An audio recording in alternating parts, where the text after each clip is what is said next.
Fala minha galera, SOS História, Professor Pedro Riciopo com mais um vídeo aqui pra vocês no YouTube. Mas antes, a gente vai fazer aquela entradinha, aquela vinheta maravilhosa que eu me amarro. Produção, solta aquela vinheta, produção.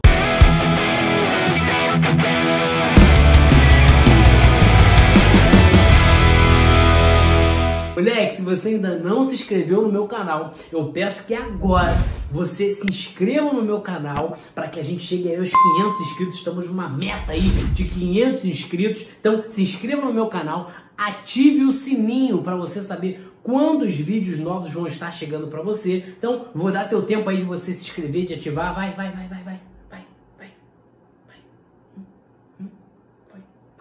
Foi? Então, moleque, agora, se você quiser tirar print desse quadro que tá aqui atrás de mim, vou te dar o tempo para você tirar o print, vou me abaixar, você tira o print e a gente começa a nossa aula maravilhosa. Vai! Martinho Lutero é conhecido como o pai da Reforma Protestante, que vai desencadear aí o chamado luteranismo.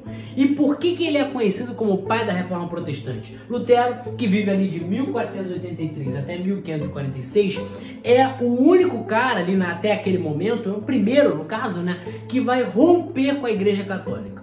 Até então, nenhum dos que criticavam a Igreja, de que teciam críticas à Igreja, tinham decidido romper com a Igreja Católica. Antes de Lutero, várias pessoas também vão criticar a Igreja, mas Lutero é o único que é responsável por essa ruptura, por essa quebra. E, por exemplo, Erasmo de Roterdã, que é o grande rival teológico de Lutero, ele criticava a Igreja Católica, fez várias críticas, mas ele não rompe com a Igreja Católica. Lutero é conhecido como pai da Reforma por romper com a Igreja Católica. Martinho Lutero era um moleque que estudou direito, é um moleque engraçado, né? Eu tô falando quando ele era novo, né? Mais novo, estudou direito e depois vai se dedicar à vida religiosa, se tornando um monge agostiniano. Sua família mineradora, né? Explorava minério e tudo mais. Vai ser uma família com uma condição social e financeira muito boa. E Lutero, inclusive, é um cara que vai ser atingido por um raio. Se você não sabe, Lutero foi atingido por um raio e sobreviveu aí a esse acidente e depois passa a se dedicar sua vida à vida religiosa, à igreja, ao clero. E se você não viu, vou já dar uma dicasinha para você, assiste o filme de Lutero. O filme de Lutero muito maneiro, falando sobre a trajetória de Lutero, filme mais antigo, mas muito interessante, que vai te acrescentar muito. Então assiste lá o filme de Lutero. Só que Lutero não era um cara tão bem resolvido com ele mesmo. Lutero era um cara cheio de conflitos. Lutero era um cara, meu irmão, que tinha conflitos sobre a sua fé, como ele seria salvo, sobre como Deus via Lutero. Era um cara que mutilava o tempo todo a sua alma, perguntando, meu Deus, será que Deus vai me perdoar? Será que Deus vai me salvar? Inclusive, Jean Delumeau, no livro Nascimento e Afirmação da Reforma, ele vai falar que Lutero, ele não acreditava no livre-arbítrio, porque Lutero acreditava que se o homem tivesse liberdade para escolher alguma coisa, ele sempre escolheria o que era ruim, o que era mal. Então Lutero acreditava no servo-arbítrio. Ele não acredita que o homem tem liberdade para escolher nada. Na verdade, ele acredita que o homem é servo. E a partir do momento em que ele se coloca na posição de servo de Deus, aí sim ele vai escolher o bem, ele vai escolher o caminho certo. Inclusive, Lucien Febvre vai falar que de 1505 a 1515, Lutero não está preocupado com a reforma da igreja. Lutero está preocupado com a sua alma. Lutero está preocupado com o seu interior, ele e Deus, como estava a sua relação com Deus. É por isso que quando a gente busca justificativas, né, de que a Reforma Protestante foi um movimento que se iniciou por interesses econômicos, não. É o próprio Lucien Febvre ali que vai falar também, Lucien Febvre, grande historiador, brilhante da Escola dos Análises, vai falar que Lutero, nós precisamos achar motivos religiosos para uma reforma religiosa. Eu dei embolada aqui, tu reparou, mas eu vou voltar e vou falar de novo. Lucien Febvre fala que nós precisamos achar motivos religiosos para uma reforma religiosa. Portanto, O que Lutero queria no primeiro momento não era criar uma nova religião para ganhar dinheiro, não. Lutero queria reformar internamente a igreja. E aí, quando percebe que não vai acontecer, quando ele é excomungado, aí sim a gente tem a estruturação de um novo conceito de religião. Beleza? Mas Lutero, no início, no primeiro momento, ele queria reformar a igreja católica. Por quê? Porque ele, como monge agostiniano, tem muito contato com as escrituras. E por ter muito contato com as escrituras, ele percebe que existia uma distância da realidade bíblica e da realidade que a Igreja Católica vinha defendendo e propagando até então. Inclusive, muitos vão falar que quando Lutero vai a Roma, ele toma um grande susto com a realidade que ele vai ver em Roma quando comparado à realidade bíblica. Até porque ele vivia no mosteiro, vivia muito recluso, não tinha noção de como Roma e a Igreja Católica estavam se estruturando naquela região. Né? Então, quando ele vai até aquela viagem, ele toma um susto, meu Deus, o que é isso? E ele vai fazer algumas críticas a alguns costumes que ocorriam naquele momento. Por exemplo, ele vai criticar o nicolaísmo. Produção, solta aqui, nicolaísmo, padres que se casavam, o casamento de padres.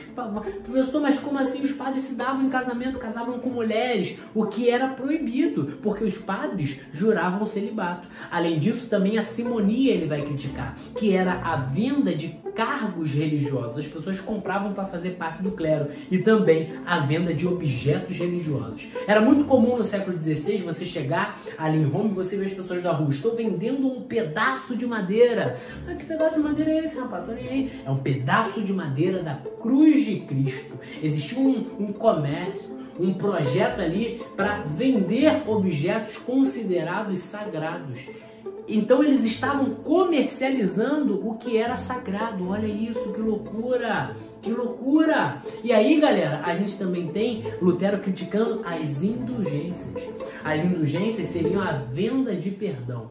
A Igreja Católica tinha esse costume de vender o perdão. As pessoas compravam e assim pagavam para ser perdoadas. Inclusive, na Baixa Idade Média, nas Cruzadas, o grande estímulo, um dos grandes estímulos para grande parte das pessoas que vão cair de cabeça nas Cruzadas é porque a Igreja Católica, na Cruzada Oficial, em 1095, vai oferecer indulgência plena para quem fosse para as cruzadas, ou seja, seria perdoado de qualquer pecado, qualquer pecado. Então, a venda de indulgências era a venda de perdão, as pessoas compravam e estariam no céu. Que loucura, né, gente? Então, Lutero começa a perceber que existia uma distância muito grande da realidade presente nas Escrituras e da realidade social implementada pela Igreja Católica ali no século XVI. O que para Lutero era uma loucura, era mesmo muito distante da sua realidade. E o início da ruptura, que vai dar início ali à reforma e à ruptura com a Igreja Católica, é em 1517. 1517, o Papa Leão X oferece indulgência para quem investisse na reconstrução da Basílica de São Pedro. Investir na reconstrução, recebo indulgência. E aí Lutero vai ficar bolado e vai criar as chamadas e tão famosas 95 teses e vai pregar essas 95 teses ali na Catedral de Wittenberg. E nessas 95 teses ele vai criticar os abusos cometidos pela igreja que cada vez mais afastavam os fiéis da Igreja Católica. Obviamente, a igreja fica imune, a igreja fica parada, fica quieta? Não. A igreja vai criar uma bula chamada de Bula Exsurge Domine, em 1520. E essa bula ameaçava excomungar Lutero se ele não retirasse tudo o que ele falou e criticou da Igreja Católica. E Lutero, o que faz? Me lembro como se fosse hoje. No meio da praça, Lutero leva a bula que a Igreja Católica escreveu, e olhando de manhã, não, Deus, pega, começa a tacar fogo na bula. É isso aqui que eu faço porque vocês acreditam. Lutero, nesse momento, vai escrever alguns livros, né? Por exemplo, O Papado de Roma, Cativeiro Babilônico, tecendo algumas críticas à igreja, mas sempre com o objetivo o quê? De reformar internamente a igreja. Beleza? Lutero queima a bula e logo um ano depois ele vai ser convocado na Dieta de Worms ali por Carlos V e o Papa Leão X em 1521 para tentar explicar e justificar tudo que ele tinha falado, mas na verdade para tirar tudo que ele criticou da igreja. Beleza? Quando ele chega ali na Dieta de Worms, produção, solta a foto aí da dieta pra galera sentir o ambiente ali. Foi as pessoas reunidas em volta ali, vendo Lutero falar com Carlos V e Leão X, e Lutero e Carlos V falando em latim. E as pessoas não compreendiam, porque a grande maioria da população falava alemão naquele momento, naquela região. E aí, Carlos V, né, no final, já no desfecho, fala assim, ó, e o Leão X, Papa, ó, você nega tudo o que você falou sobre a Igreja Católica? Você nega tudo o que você falou? E a Lutero, dizem que o Lutero começa a falar em alemão, para que todos ao seu redor compreendessem. E a Lutero fala, eu nego tudo o que eu falei, eu nego tudo o que eu falei, se vocês me provarem na Bíblia, nas Escrituras, que tudo que eu falei é mentira. Moleque, vem descendo uma cozinha assim,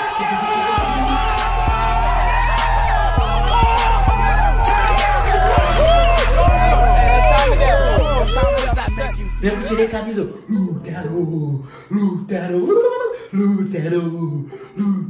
moleque alucinado, né? E Lutero vai ser excomungado. Lutero vai ser excomungado, vai ser expulso da Igreja Católica, só não sofre punições severas físicas porque Lutero era muito próximo da nobreza alemã, que inclusive o príncipe Frederico da Saxônia vai raptar Lutero e falar assim, cara, leva Lutero para um lugar que nem eu sei onde ele vai estar. Some com o Lutero daqui, porque ele tinha um apreço, tinha uma aproximação muito grande, um carinho muito grande por Lutero. E ali Lutero vai ficar um tempo sumido, né? E vai traduzir no castelo a Bíblia para o alemão, para que a Bíblia fosse propagada ainda para mais pessoas naquele momento. E a doutrina luterana, ela vai se estabelecer em 3 pilares, basicamente. Essa é a base da doutrina luterana. Por exemplo, a salvação pela fé. Para Lutero, não bastava eu ter obras, não bastava comprar a salvação. Não. A salvação, ela vinha por meio da fé. Bastava eu crer e assim eu era salvo. Esse é um dos princípios aí da doutrina luterana. Além disso, o sacerdócio universal. O que seria o sacerdócio universal? Lutero vai ser contra aquela hierarquização eclesiástica que existia, de as pessoas estarem submetidas ali a um papa, a uma igreja, a um clero, e ele vai normalizar cada vez mais as lideranças religiosas. Os pastores ali no momento posterior vão ser pessoas normais, né, que estão junto com a população. Ele vai defender a partir disso que todos nós somos sacerdotes, ou seja, o sacerdócio ele é universal, ele é para todos e não só para um grupo específico. Se ligou? E a partir disso ele vai defender também, portanto, a livre interpretação da Bíblia. As pessoas teriam liberdade de ler a palavra, de ler a Bíblia, o que não era permitido até então. As pessoas não tinham acesso às escrituras. As pessoas ouviam nas missas, as missas em latim, não compreendiam o que aquelas missas falavam, não tinham acesso às escrituras, muitas delas inclusive nem liam. Vale ressaltar que a grande parte da população vivia no campo, era uma população extremamente rural, então eram pessoas que não tinham tanto contato com, não eram pessoas letradas, alfabetizadas, né? Só que as pessoas que eram letradas e alfabetizadas, a partir do momento que ele traduz para o alemão, aí sim passam a ter contato com a Bíblia. E a partir disso, ele vai defender a livre interpretação da Bíblia, permitindo com que pastores fossem pastores de seu rebanho, sem a necessidade de um órgão supremo que estivesse acima dessas pessoas ali comandando. Ele defende que o sacerdócio ele era universal. Outra coisa também é a infalibilidade da Bíblia. A infalibilidade da Bíblia vai fazer uma contraposição a uma corrente muito forte naquele momento. O que era? Existia uma crença de que a palavra do Papa ela tinha mais valor e mais poder do que a palavra da Bíblia. E aí Lutero fala assim, não, por que a palavra do Papa vale mais do que a Bíblia se o Papa ele erra e a Bíblia não? Então Lutero vai falar, não, a Bíblia é infalível, o Papa não, o Papa ele erra. O Papa ele tem erros. E sabe o que ele vai justificar isso? Como ele vai justificar isso? Ele vai lá na própria Bíblia e ele pega aquela passagem de Pedro e de Paulo discutindo. Lembra que Pedro seria o primeiro papa, né? O primeiro apóstolo ali, representante fundador da igreja. Pedro, sobre esta pedra edificarei a minha igreja. E é a partir disso que a igreja católica vai se calcar. E aí, a igreja católica naquele momento.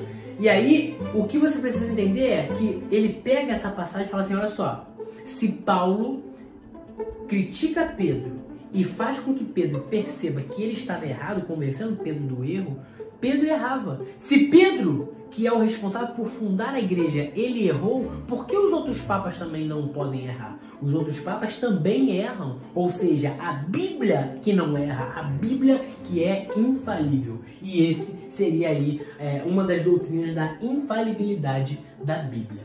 Moleque, a partir do momento em que ele é excomungado e que ele escreve a Bíblia para o alemão, ele começa a se aproximar cada vez mais da nobreza alemã. Inclusive vai escrever uma carta à nobreza alemã para que a nobreza alemã exterminasse um grupo de camponeses radicais que vão se caracterizar aí por reformistas também, que são chamados anabatistas, que tem como líder Thomas Müntzer, que eram os caras que acreditavam, né, numa reforma mais radical, pegando em armas. E Lutero vai criticar, escreveu uma carta à nobreza alemã para que a nobreza alemã passasse a faca nessa galera, matando os anabatistas. Essa aproximação da nobreza alemã ocorre também muito porque a nobreza alemã queria se ver desassociada, desvinculada da Igreja Católica. Não queriam, né, ter mais a Igreja Católica sob domínio de todas as suas regiões. Então, as terras que pertenciam à Igreja passariam a pertencer a essa nobreza alemã.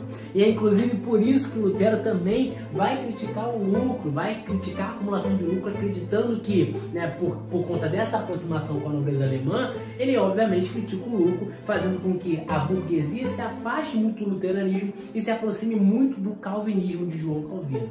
Moleque, é em 1529, percebendo essa aproximação da nobreza alemã com Lutero, que a Igreja Católica vai convocar a nobreza alemã para a dieta de Espira, para que ali na dieta de Espira, essa nobreza, esses príncipes, eles se submetessem à autoridade papal, à autoridade da Igreja Católica. E aí, nessa tentativa de submeter a vontade e os interesses dessa nobreza à Igreja, que esses caras, esses príncipes, eles vão protestar. É daí que surge o termo protestantes. Em 1530, Lutero, junto com Melanchthon, Melanchthon é o cara que vai redigir, vai escrever as confissões, né, a Confissão de Augsburgo. E ali na Confissão de Augsburgo, basicamente, ele vai exprimir e expor todos os seus pensamentos, tudo que ele pensava. Por exemplo, o que ele defende aqui? O que ele defende aqui? Você sabe? Você sabe? Que o celibato chegasse ao fim. O culto aos santos acabasse. Lutero, ele defende a permanência das imagens na igreja, porque ele acreditava nas imagens como uma ferramenta de ensino pedagógico, já que muita gente não sabia ler. Mas o culto aos santos não. Inclusive perguntou para Lutero, o que a gente vai colocar no lugar dos santos? Somente Deus basta, somente Deus pode preencher esse vazio. É isso que Lutero responde. Moleque, olha só, outra coisa que ele vai defender é que a salvação, ela era somente pela fé. Ele vai defender também que as missas, elas parassem de ser em latim e elas passassem a ser em alemão. Beleza? Foi? Tranquilo? Vai defender também a supressão do clero, ou seja, os padres se tornam pessoas comuns. Os pastores, para Lutero, se tornariam pessoas comuns, gente como a gente. Outra coisa também que ele vai defender é que o pão tomado na Santa Ceia e o vinho tomado na Santa Ceia não seriam a carne de Cristo, nem o sangue de Cristo, né? Porque naquele momento a crença do catolicismo é de que quando você comia o pão, você de fato estava comendo a carne e corpo de Cristo. Não, ele fala assim, não, isso é um momento aqui divino, que Deus abençoa, mas não que necessariamente a gente está cometendo ali uma ação antropofágica, né? Comendo a carne de fato. Beleza? É um simbolismo, e inclusive ele vai criticar isso e defender isso na Confissão de Augsburgo. Então ali ele vai exprimir uma série de pensamentos que ele vai basicamente fundamentar a sua doutrina. Só que essa insubmissão dos príncipes ali da nobreza alemã à Igreja Católica vai gerar diversos conflitos entre protestantes e católicos. E isso só vai chegar ao fim em 1555, na chamada Paz de Augsburgo. Só que você percebe que em 1555 Lutero já tinha morrido. Ou seja, Lutero morre em 1546, ele não vê o fim desse conflito entre protestantes e católicos. E nessa paz de Augsburgo, nós temos aí um princípio básico que rege ali a paz de Augsburgo, que é o chamado Cuius Regio, Eius Religio. Professor, Cuius Regio, o que é isso agora? O que é isso? Calma! Cada região com a sua religião. Ou seja, cada região estava submetida à religião determinada pela autoridade daquela região. Eu não precisava estar mais submetido a uma religião específica que estivesse acima de mim, ou que todo mundo estivesse submetido necessariamente ao catolicismo. Mas todo mundo precisava estar submetido, basicamente, à religião da autoridade daquele lugar. Beleza, galera? Então, se você ainda não se inscreveu no nosso canal, eu peço que você se inscreva no nosso canal, que você ative o sininho, moleque, porque a gente precisa chegar aos 500 inscritos. Beleza, galera? Então, vou descendo aqui. Tamo junto. Um abraço.